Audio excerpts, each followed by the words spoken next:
Hi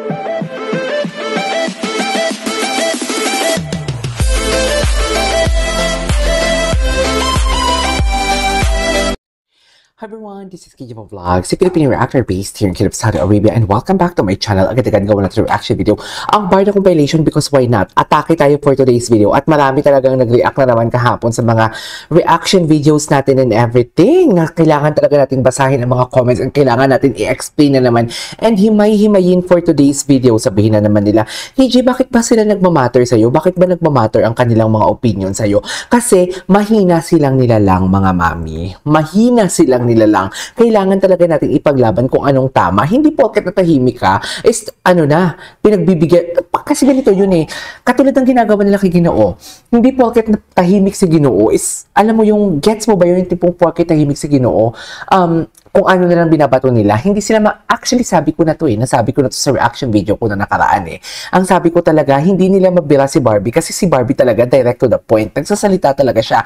Kung friends, friends. Kung hindi, hindi. Kung may special something, may special something. Something like that. Kung may special sa kanilang dalawa, may special sa kanilang dalawa. Ganun yon mga mami for today's video.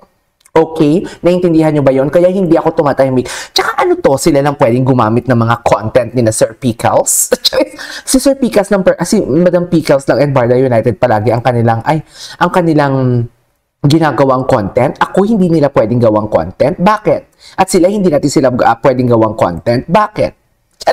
Eme lang. So, I won't take any longer. Kahapon si Ginoo and si Barbie Fortesa, may mga shinare silang mga reels and everything. So, titignan natin. And at the same time, mayroon din silang mga IG story. So, mamaya magbabasa tayo ng comments. Explain natin isa-isa. Kasi kahapon, medyo pumitik talaga ako for today's video. Sana pala hindi ko siya blinak. Sabi ko nga sa inyo, di ba, I never delete. Pero may mga hinahide kasi akong mga comments or, ay, anong nangyari? Wait. May mga channel akong hinide for today's video. Ay, naka-open pala to.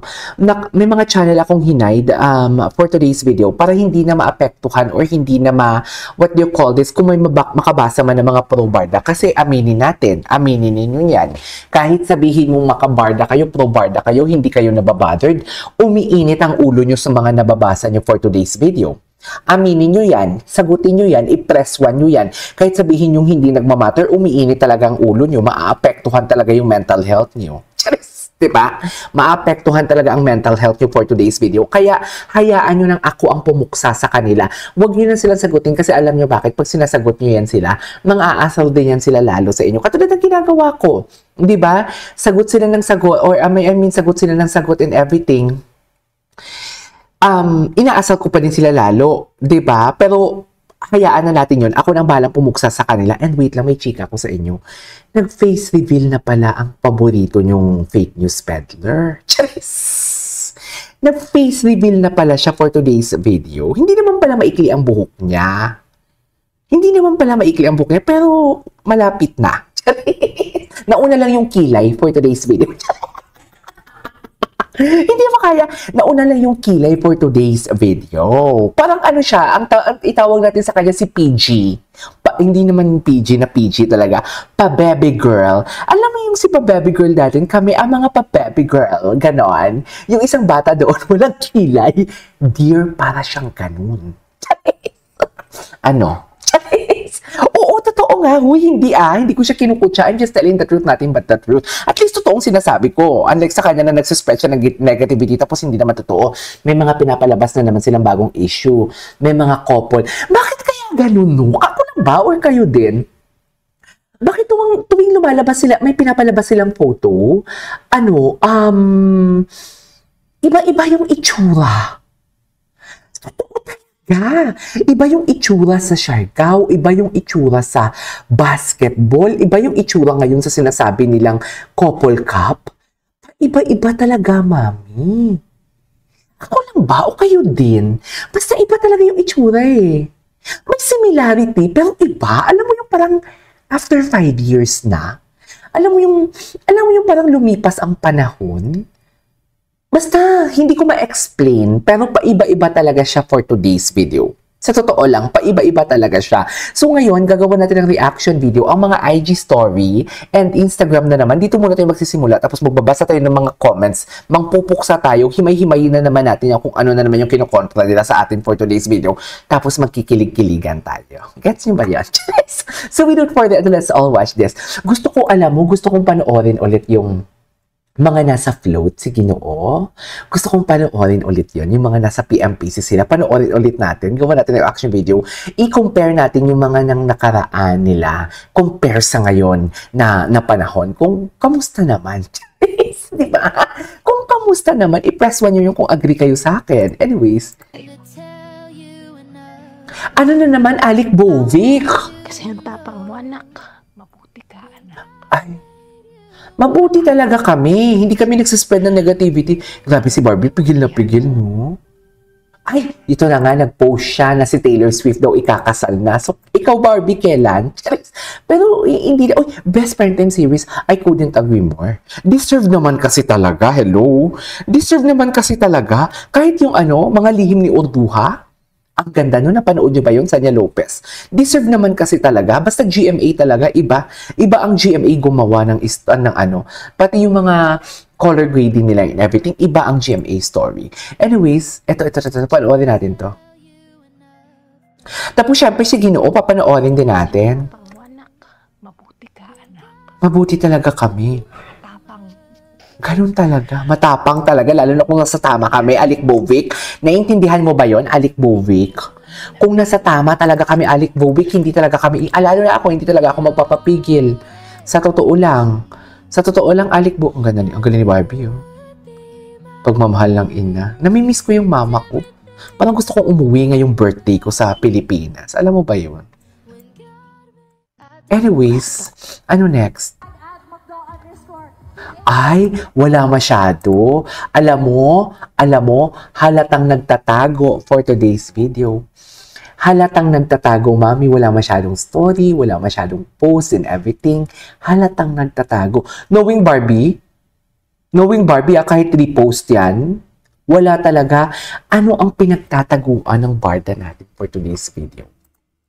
Sa palagay nyo, gusto lang nila patayin yung mga chismis? Yung about kay Ginoo? Yung about sa kay Jameson? Yung about sa, actually no? Diba? Or gusto nilang patayin yung about sa pinakita nila sa McDo? Ano ba?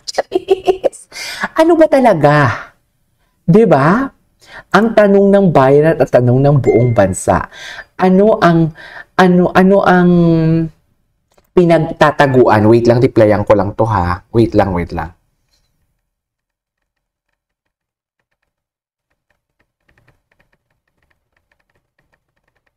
Ayan.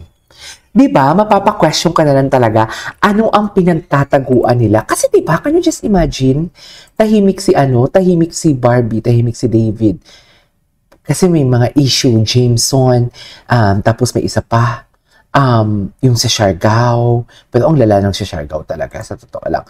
Tapos, yung sa McDo nila, diba, ayaw nilang humarap sa press, ayaw magsalita sa press, ganun ba yon? Sa palagay niyo? Parang ako ganun yun eh. Ganun yung feeling ko. Diba? May pinagtataguan, diba? Wait lang. Isama pa natin yung... Wait lang ha. Kasi gusto kong ita-title ko yan mamaya. Isama pa natin yung... What do you call this? Yung naspatan sa 4th floor. Tigilan niyo ako na si Alex yun. Utang na loob. Eto ha. Kung si Alex yun, binalanda na niya yung mukha doon sa baba. Binalanda niya na yung mukha doon sa baba, okay? Doon sa ground floor, sa court side. Binalanda niya na. Ano pang purpose na pupunta siya sa 4th floor tapos mamask-mask siya? Bobo ba kayo? Ang bobo niyo talaga, mga basher kayo, promise. Charis! Di ba? Ayoko na magsalita sana ng mga bobo-bobo na mga ganyan kasi hindi ko naman yan cup of tea. Charis! Pero tinitrigger nyo ako eh. Alam mo yun? Uy, tsaka chika ko lang, diba? Nagpakita na lang nga, nag-face reveal na, pero naka-mask si ate mo, girl. Yung si fake news peddler, naka-mask siya. Nakita ko sa picture. May nag-send sa akin ng picture. Naka-mask siya. So, apektado siya. Na-trigger siya. Yun yung gusto natin, mami. Natitrigger sila sa atin. Diba, china-challenge natin sila. Ilabas nyo yung mga resibo, ilabas nyo yung ganito. Diba, labas din sila na labas para makuha lang yung validation natin. Tapos ngayon, mami, nag-face reveal na talaga siya. Sabi nga ng kausap ko, hindi ko napapangalanan, pero kilala nyo din, P77 sequel pala talagang atake niya. Akala mo talaga pa-main character siya. Akala mo talaga sikat siya. Pa-main character siya, mami. Totoo lang. Pa-main character siya. Akala mo pa-premiere pa talaga sa live niya. Akala mo naman talaga. Di ba? Maraming nag-abang sa live niya ng mga basher na mga ano niya, kakulto niya doon. Nag-abang din sa live niya, ha? In fairness. Walang live, di ba? Yung live niya nga na fake news niya. Ang content niya pa kaya for today's video. Pa-main character, mukha siyang si Fiona. Promise. Totoo lang. Lipat tayo kay Ginoo for today's video. Okay? Sa isang video natin for today's video. Tapos, magbabasa tayo ng mga comments na alam mo naman, talaga yung mga basher, kala nila tama sila. Oo, nagmamatter sila. Kasi alam mo bakit? Kailangan natin silang sampalin ng katotohanan. Okay? This is KJ Vlogs and see you on my next vlog. Bye!